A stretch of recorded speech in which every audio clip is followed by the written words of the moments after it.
In 1999, a father arrived at a train station to pick up his teenage daughter from school.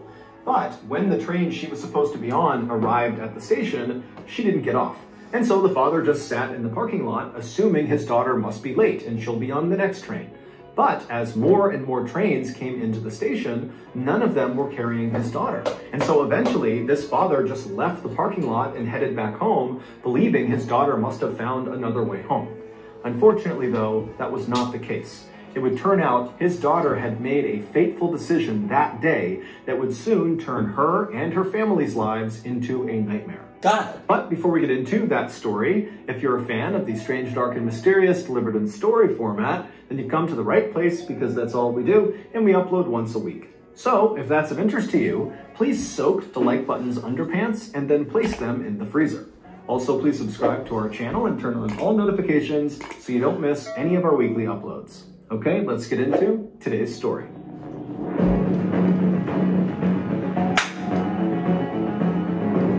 Dice roll. Dice roll.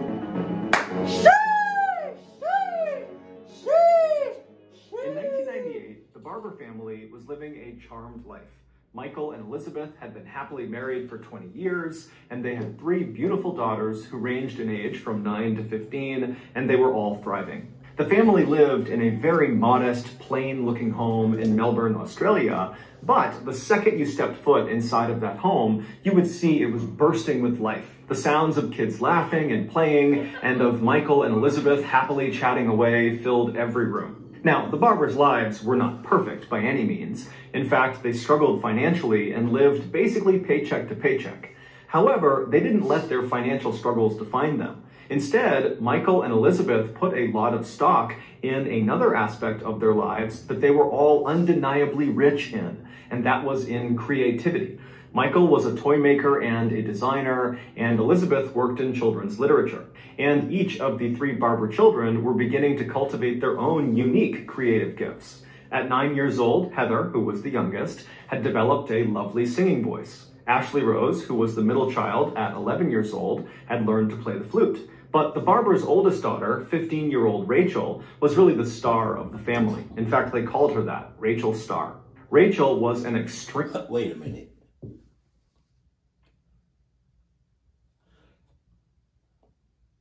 I'm one of the other siblings. And you gonna call the other sibling a star? I spit. You gonna call this, so what am I? Huh? What am I? If she a star, what the hell am I, huh? Huh? Dad, Mom, if she is Ashley's a star, what the hell am I? I'm Pluto? Pluto not even a real... Okay. All right. Talented dancer. She was so graceful and stylish that even when she was just walking around, it almost looked like she was dancing. Okay. Rachel was also very beautiful, with big emerald green eyes and fair skin, and she had this effortless charisma that just drew people to her. From the outside, Rachel really did look like the kid who had everything going for her. But, like the rest of us, Rachel had her own struggles. Like she was not a natural student. No matter how hard she tried, math and science just seemed impossible to her. And Rachel had a number of acute fears that really made certain aspects of her life very challenging. She was deathly afraid of the dark, she was afraid of talking to strangers, she was afraid of navigating the public transportation system on her own, and even just the thought of going into a store by herself filled her with immense dread. As a result of having these fears, Rachel was actually very dependent on her parents. Her mother, Elizabeth, would jokingly say that Rachel was 15, going on 18, going on 12. Eventually, when Rachel's anxieties and fears, combined with her struggles with traditional schoolwork, put her into a bit of a depression, her parents decided they needed to step in and take action. They wanted their Rachel Star to be happy. They wanted to encourage her and nurture her strengths. And the thing that they knew she loved the most and was the best at was dance. So in September of 1998, Michael and Elizabeth allowed Rachel to drop out of her traditional school and transfer to a full-time dance school in Richmond, which was an inner-city suburb of Melbourne, located about 20 minutes away from the Barber's house. And once Rachel was enrolled in this new dance school, she blossomed. She made loads of new friends, she started modeling, which was something she was very proud of, and she met a boy, Manny, who she absolutely adored. But as well as things seemed to be going for Rachel at her new school, she would soon make a fateful decision that would have absolutely catastrophic effects. On Monday, March 1st of 1999, so 5 months after Rachel had transferred to this new dance school, Rachel and her father, Michael, like every other morning, left the Barber household, climbed into Michael's car, and began driving to Wattle Park, which was a train station closest to their house. From Wattle Park, Rachel would catch a train that would take her to the Richmond station, and then she would get off, she would meet up with a friend, they would have breakfast, and they would walk the rest of the way to their dance school. When Michael pulled into the parking lot at Wattle Park and parked the car, and Rachel was getting her stuff to climb out of the vehicle to head up to the train, he stopped his daughter and said, "Hey, remember, I'll be back here at 6:15 tonight to pick you up." And Rachel looked at him, she smiled and said, "Okay," and then she hopped out of the car and she pranced her way over to the station. Michael watched his daughter just long enough to see her climb the steps and disappear, at which point he put his car back in drive, he left the lot, and he headed back home. That evening, Michael returned to Wattle Park. But at 6:15 p.m., when the train came rolling into the station, Rachel was not on board. Michael assumed his daughter must have been running late and so missed the train she would always take, and so he just sat in the parking lot and waited for the next train to come into the station. And a few minutes later, when it pulled into the station, Rachel was not on that train either. And so Michael, he was starting to get worried because he's looking outside, it's getting dark, he knows his daughter hates being out in the dark, she's afraid of being alone, and he's wondering, what's going on with her, but he keeps telling himself that she's bound to show up any minute. And so Michael just sat in this parking lot and watched train after train after train come through the station, and Rachel wasn't on any of them. Nah, how many goddamn trains are you going to just watch?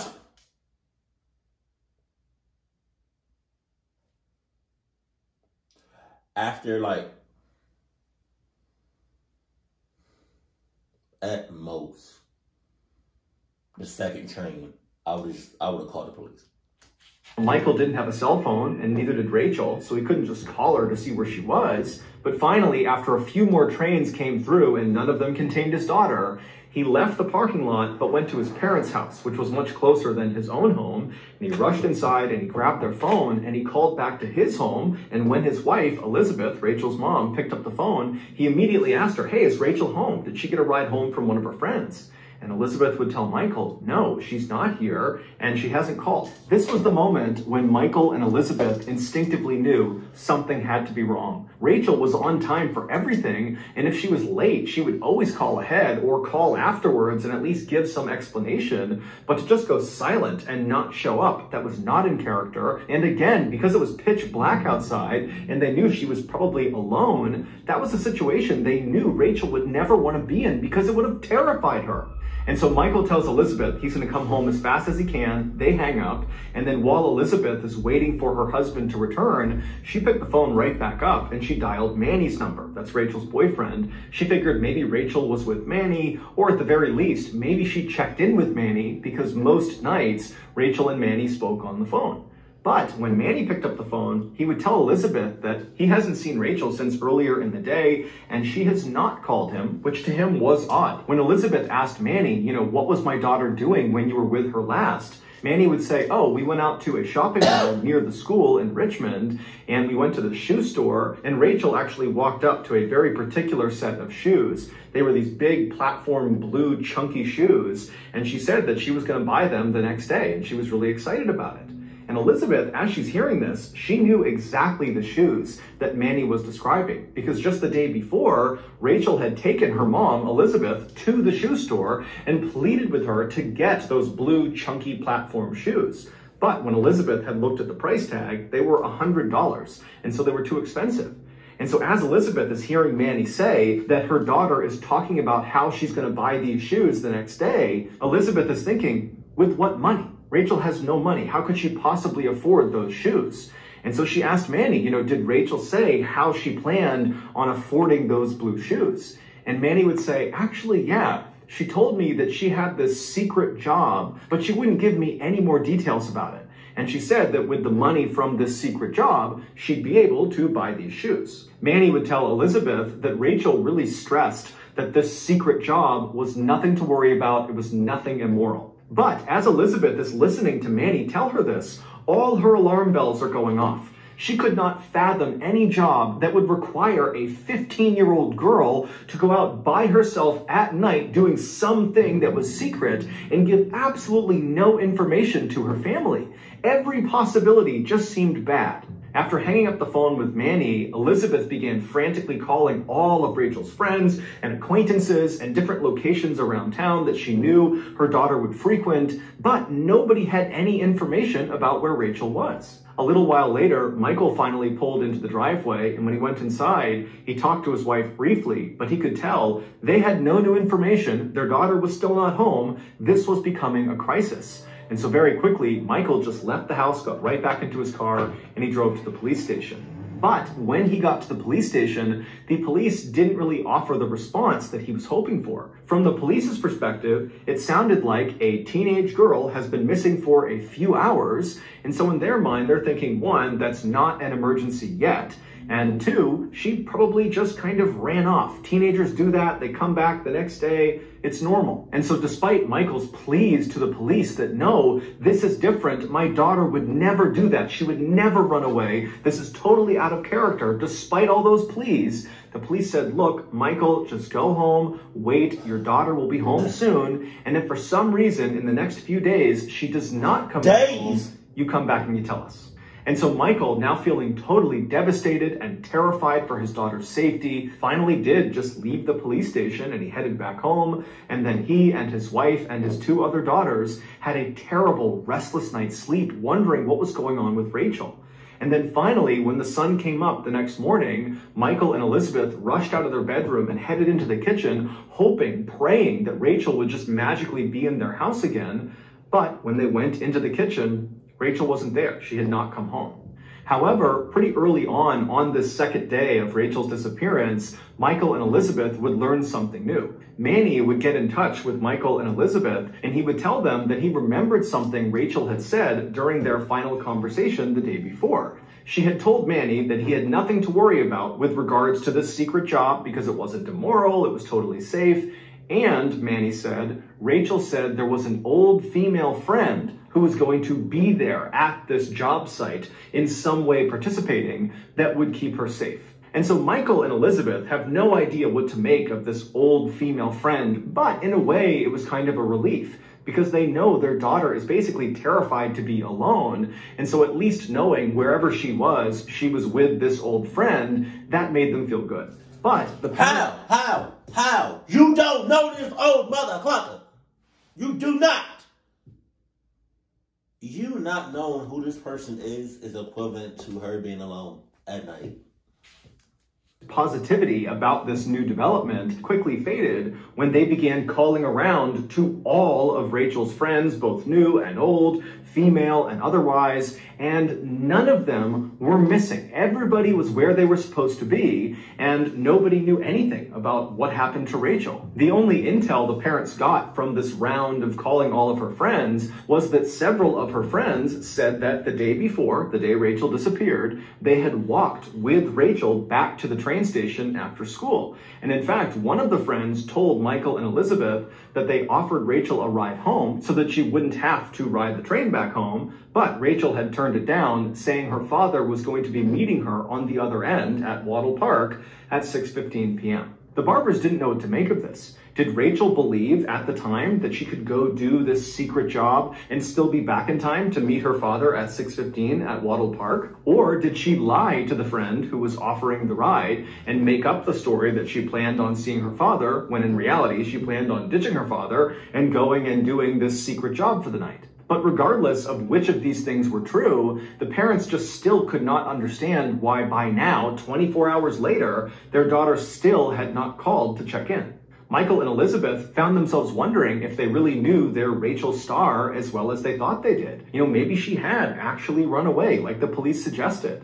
The parents were totally distraught, they were totally anxious and terrified, and so with nothing else to do, over the next several days, they just continued to go out and look everywhere and talk to everyone to try to find where their daughter was. But everything they looked into turned into a dead end. Then, finally, on Monday, March 8th, so exactly 1 week since Rachel had disappeared, Michael and Elizabeth got a new lead. A girl named Allison, who had gone to a dance class with Rachel before Rachel had transferred schools, had overheard her younger sister talking about the Rachel Barber disappearance and how nobody had seen or heard from Rachel since 5:45 p.m. the previous Monday. Allison, who had not heard about Rachel's disappearance until this very moment, knew immediately she had to go forward and talk to police, because she actually saw Rachel on the night she disappeared, a full hour after her last known sighting. At 6:40 p.m. on the night Rachel disappeared, Allison was on the train car headed to Paran, which is a suburb located southeast of where Rachel lived. And when this train that Allison was on pulled into the Richmond station and the doors opened up, Allison watched as Rachel, along with this other girl who Allison didn't recognize, walked on board and then took seats right next to each other on the other end of the train away from Allison. Now, from Allison's perspective, immediately it was clear they were friends. They were laughing and joking together and just kind of in their own world. And so Allison didn't want to be rude, so she stopped staring at them, and they continued riding the train until they got to the Paran station, at which point Allison got up to leave the train. But as she did, she saw Rachel and this mystery girl. They also had stood up and they were making their way out of the door. And as they were leaving, Rachel actually would look up and see Allison, and they would both smile and wave at each other. But that was it. And then Allison would watch as Rachel and her friend would leave ahead of her, and they would walk down the platform. And from Allison's perspective, it seemed obvious that Rachel and this girl were friends, and whatever they were going to go do, they were choosing to go do, and they were going to do together. When Michael and Elizabeth heard about this sighting of their daughter on the train and this mystery girl, on the one hand, it was kind of reassuring because it meant that Rachel was with this friend, potentially the old female friend that Rachel mentioned to Manny, and so whatever she was doing, at least she was not alone. But on the other hand, it begged the question of what role did this mystery person play in wherever Rachel was now? Had Rachel and this mystery girl gone to do this secret job together and then something happened to them?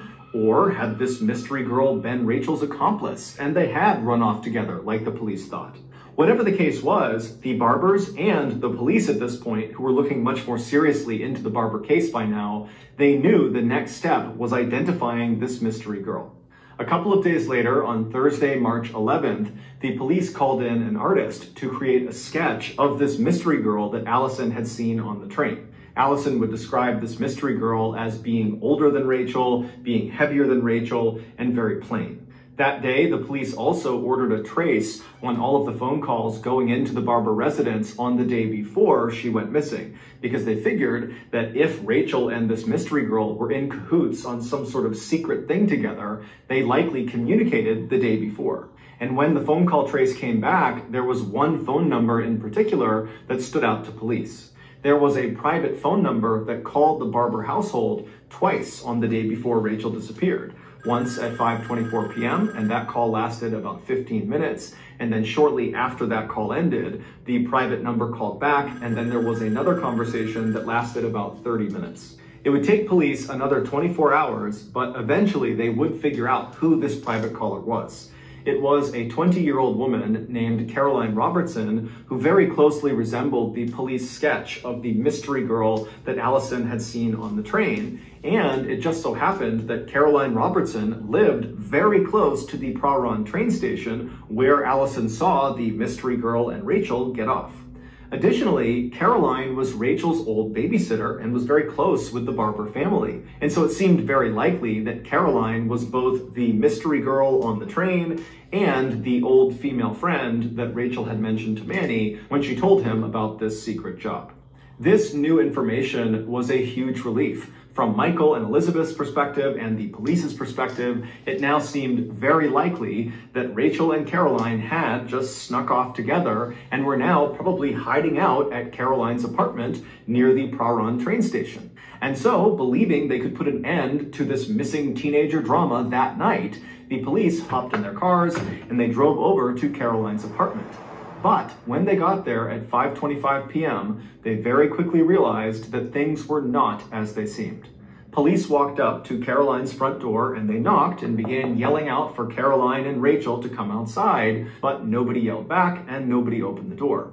When they tried the handle, they found it was locked, so they got in touch with the property's real estate agent, who came out and gave them a set of spare keys. And when the police tried those keys, they found they still could not open the door. Oh, no. Because the door had been locked from the inside with a special latch. And so the police began walking around the perimeter of the building looking for another way inside. And as they're walking, one of the officers looks up and sees a second floor window of the apartment is open. And it's open enough that clearly a person could slip inside. And so the police contacted the fire department, who showed up very quickly, and they put a ladder up against the side of the apartment that went up to that open window, and then a police officer began climbing up. And when he got up to the window and could look inside, he saw he was looking into a bedroom. And at first, it looked totally ordinary until he noticed there was a body lying face down at the...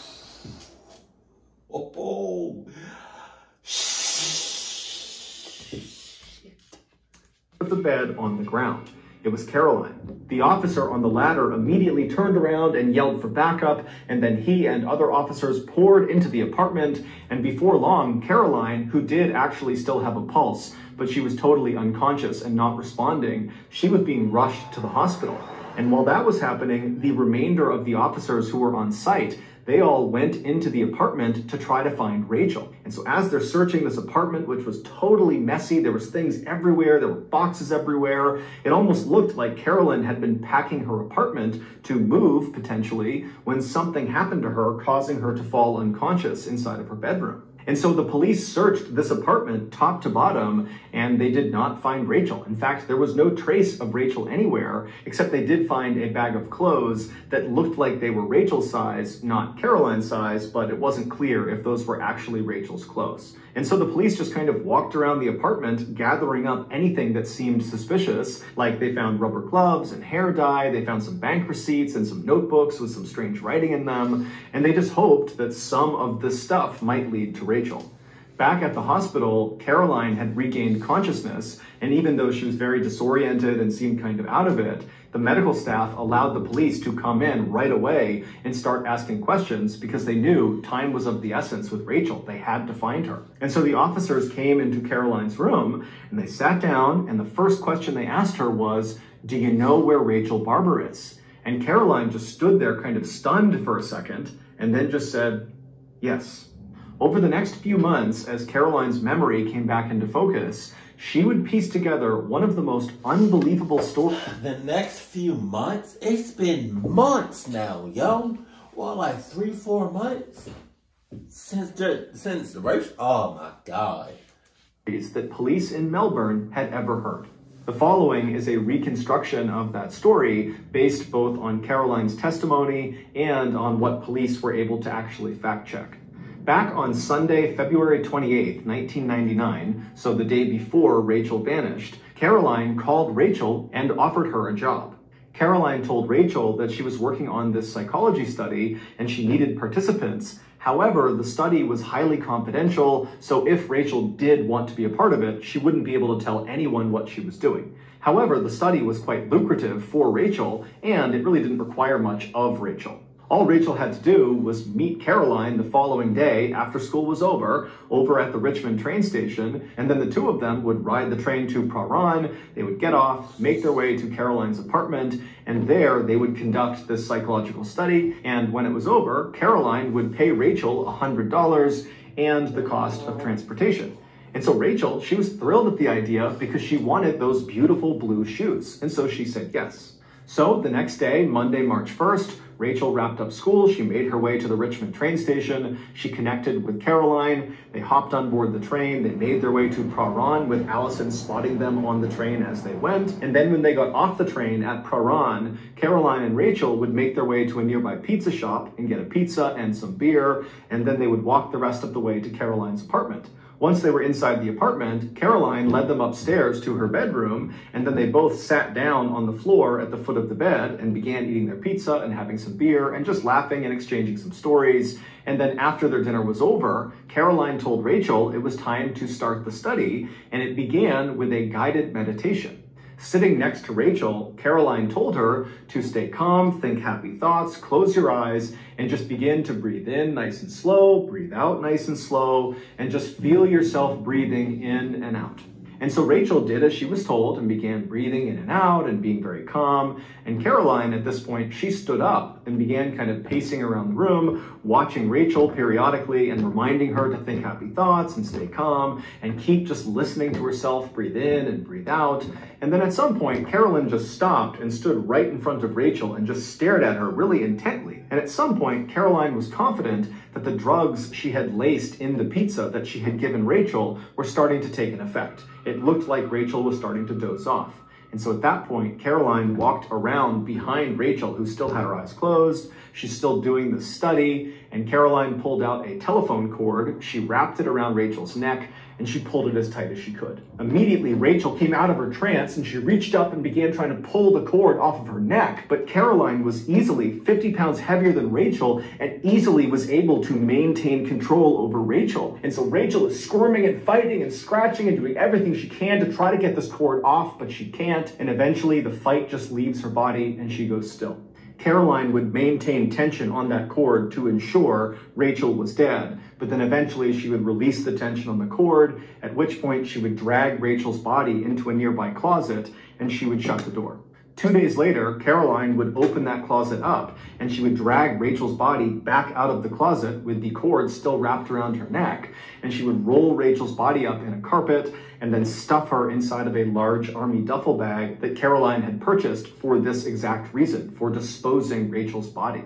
And then she called a taxi who came to her apartment. Oh, that really, really sucks. But it'd be the best moments when they in a life or death situation, or like they faint, but the person think that they dead and they not dead. And they wake up and they either start fighting or find some way of getting out that cluck ass situation. But unfortunately, for Rachel, sadly, she didn't make it. But Jesus. Lugged Rachel's body still inside of this bag and dumped it in the taxi, and then she and Rachel's body and the taxi driver drove about an hour north to rural Kilmore, where Caroline's father had a vacation home, and there she would bury Rachel's body in a shallow grave next to one of her childhood pets. Damn. When Caroline had been rushed to the hospital because she was found unconscious in her bedroom by police, the assumption was she and probably Rachel had been attacked, and that was why Caroline was unconscious. But what really happened is Caroline was in her apartment and she saw the police show up, and it made her so stressed that it triggered a seizure, and that was why she passed out in her bedroom. When she came to in the hospital and people began asking her what happened, she would say that Rachel's death was an accident.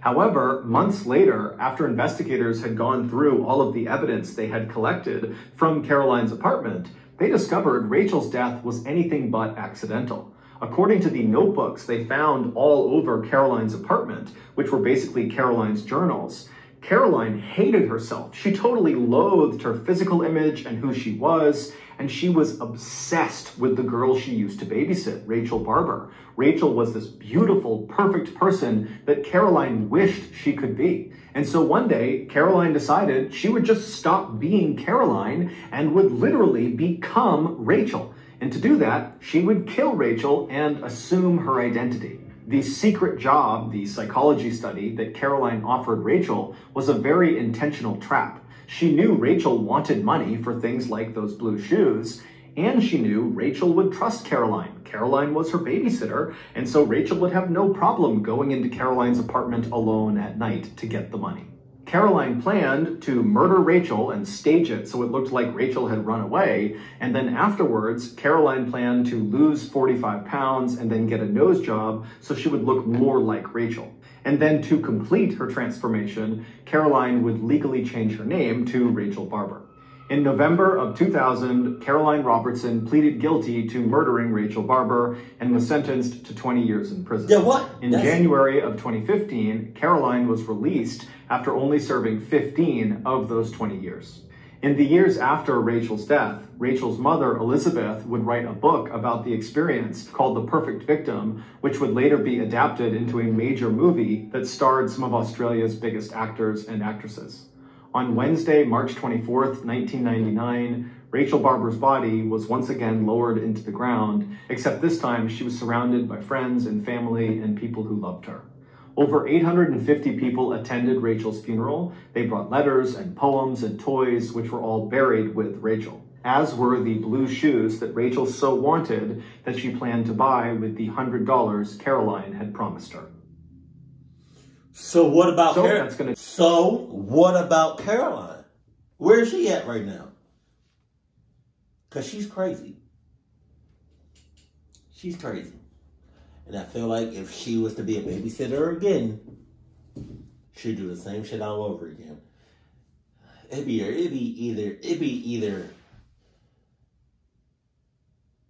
either the closest ones to you or your family. Your babysitter though? I mean, I guess in retrospect, you know, she probably wouldn't have seen it coming, but hell no. Yo, that'd be sick if like some humans can like detect, like if like human beings had like special powers, like so many different kinds of abilities, and one of them were like to detect. I was gonna say cluckness. But like can detect like drugs or food that's been messed with, and so like if you eat it or whatever, or if you don't eat it, like your body will fight it off as like it wouldn't affect you, but you can act like it did. Oh my god! And you cluck them up on the spot, That's crazy. Your own babysitter. Like, have any of you all ever had a babysitter that you were just like, you wasn't too sure, like 100, like they was good peoples? Then you realize that they wasn't good people? Jesus. Keep it cool, keep it classy. And I love you, stay happy. My family.